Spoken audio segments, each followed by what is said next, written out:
Hello, আসসালামু আলাইকুম। সবাই কেমন আছেন? তো শীতকালে তো নানান রকম খাওয়া আমাদের চলে। তো আমি একটা পাকোড়া বানানো দেখাবো আজ।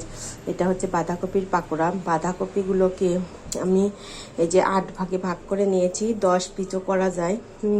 বাঁধাকপি একটু ছোট দেখে নিয়ে নেবেন। নিয়ে দেখেন আমি কিভাবে কেটে নিয়েছি। তো এই যে আমি এভাবে কেটে নিয়েছি। আপনারা টুথপিক দিয়েও আটকে নিতে পারেন।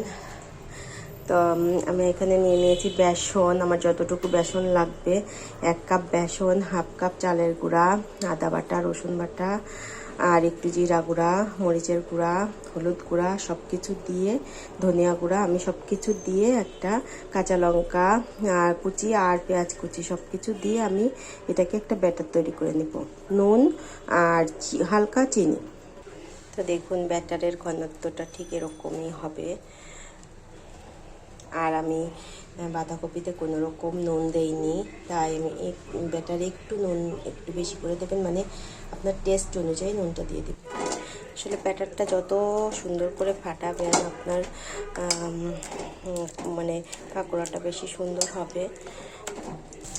তো দেখুন প্রথমে চুলার আঁচটা বাড়িয়ে দিয়ে এরপর আপনারা তেলটা গরম করে নিয়ে আঁচটা কমিয়ে দিবেন। তো আমার একটা সাইড ভাজা হয়ে গিয়েছে। এটা কিন্তু অনেক ক্রিস্পি হয় আর খেতেও ভালো লাগে। আসলে আমরা কুচি করে তো সবসময় খাই, তো আমি কীভাবে ট্রাই করলাম। এটা খেতে কিন্তু অনেক টেস্টি হবে আর ক্রিস্পিও হবে অনেক বেশি, যেহেতু চালের গুঁড়া দেওয়া আছে।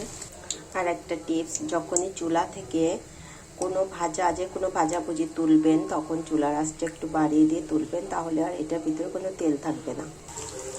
তো দেখুন কিছু ভাজা হয়ে গেছে আর কিছু এই যে দেখুন এইভাবে বানিয়ে খেলে কিন্তু চায়ের সাথেও এটা বেশ জমে যাবে, ভাতের সাথে তো ভালোই লাগে আর এমনি টাইমেও খেতে ভালো লাগে।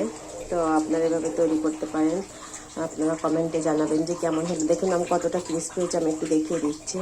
তো যথেষ্ট গরম আছে, তারপরেও দেখুন আমি দেখিয়ে দিচ্ছি যে কতটা ক্রিস্পিনেস হয়েছে, দেখতে পাচ্ছেন। তো এভাবে বানিয়ে খেয়ে আমাকে জানাবেন যে কেমন হলো। তো দেখুন আমি এটা গরম ভাতের সাথে পরিবেশন করছি। তো ধন্যবাদ সবাইকে।